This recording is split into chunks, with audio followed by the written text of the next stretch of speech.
ডেসক্রিপশনে দেওয়া লিঙ্কে ক্লিক করার সাথে সাথে আপনাদের সামনে এরকম একটা ইন্টারফেস শো হবে। তারপরে আপনারা এখান থেকে বাংলাদেশটা খুঁজে নেবেন। একটু নিচে যাইলে দেখতে পারবেন বাংলাদেশ, এখান থেকে বাংলাদেশটা সিলেক্ট করে দিলাম। তারপর এখানে ইমেল দিয়ে দেব।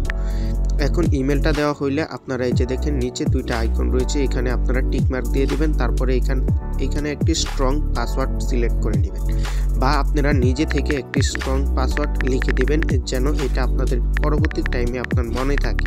এইখানে আমি আমার পাসওয়ার্ডটা লিখে দিতেছি, আপনারা আপনাদের পাসওয়ার্ডটা লিখে দিবেন। পাসওয়ার্ডটা লেখার পরে আপনারা চাইলে স্ক্রিনশট দিয়ে রাখতে পারেন যেন পরবর্তীতে ভুলে গেলেও কোনো প্রবলেম না হয়।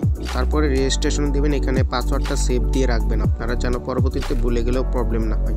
তারপরে এই যে দেখেন অ্যাকাউন্টটা ওপেন হয়ে গেছে। তারপরে এখানে আসবে হইতেছে কানেক্ট বা হইতেছে স্ক্রিপ্ট।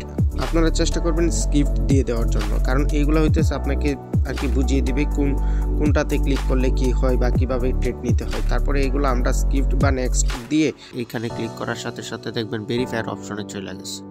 ফার্স্ট নেমের এইখানে আপনার নামের প্রথম অংশটা দিয়ে দিবেন। আমার ভাইয়ের নাম হইতেছে ফয়সাল খান, সো আমি প্রথমে দিয়ে দিলাম ফয়সাল।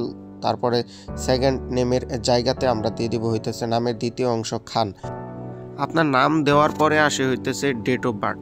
সো এখান থেকে আপনার ডেট অফ বার্থটা সিলেক্ট করে দিবেন। আপনার এনআইডি কার্ডে যে ডেট অফ বার্থ রয়েছে ওইটা সিলেক্ট করে তারপরে এখানে ডোনে ক্লিক করে দিবেন। আমরা চলে যাব হইতেছে অ্যাড্রেসে এখানে আপনার এনআইডি কার্ডের পিছনে যে অ্যাড্রেসটা রয়েছে ওইটা দিয়ে দিবেন, লেখা দিবেন এনআইডি কার্ডের পিছন থেকে দেখা। তারপরে যে এখান থেকে আমরা লিখে দিতেছি এনআইডি কার্ডের অ্যাড্রেসটা, আপনার যেটা আছে আপনি ওইটাই লিখে দিবেন। তারপর একটু নিচে যাইলেই এখানে দেখতে পারবেন ডকুমেন্ট ভেরিফিকেশন, এখানে চাপ দিয়ে আপলোড ডকুমেন্টসে ক্লিক করলে একটু লোড হওয়ার পরে এখানে কনফার্ম দিয়ে নেক্সট দিবেন। নেক্সট দেওয়ার সাথে সাথে বলবে আপনার ডকুমেন্ট আপলোড দিতে। তারপরে আপলোড ডকুমেন্টে ক্লিক করে আপনার যদি ফটো তোলা থাকে তাহলে ফটো লাইব্রেরি বা চোজ ফাইলে আপনার ফটোটা আপলোড করে দিবেন এনআইডি কার্ডের। আর যদি না তোলা থাকে তাহলে টেক ফটোতে ক্লিক করে আপনার এনআইডি কার্ডের সামনের পার্টের একটা ছবি তুলে নেবেন। প্রথমবার আপলোড করার পরে আমাদেরকে বলতেছে যে আমাদের ছবির ফ্রন্ট পার্ট এবং ব্যাক পার্ট আলাদাভাবে ছবি তুলে দেওয়ার জন্য। তাহলে আমরা ফ্রন্ট পার্টের একটা ছবি তুলে নিলাম। তারপরে এটা আপলোড করার পরে আমরা ব্যাক পার্টের আরেকটা ছবি তুলে নেব, আরেকটা ছবি তুলে নিলাম। এখন এটাও আপলোড করে দেব এবং ব্যাক পার্ট আপলোড করার পরে একটুক্ষণ ওয়েট করবো, আমরা একটু লুট হইতেছে।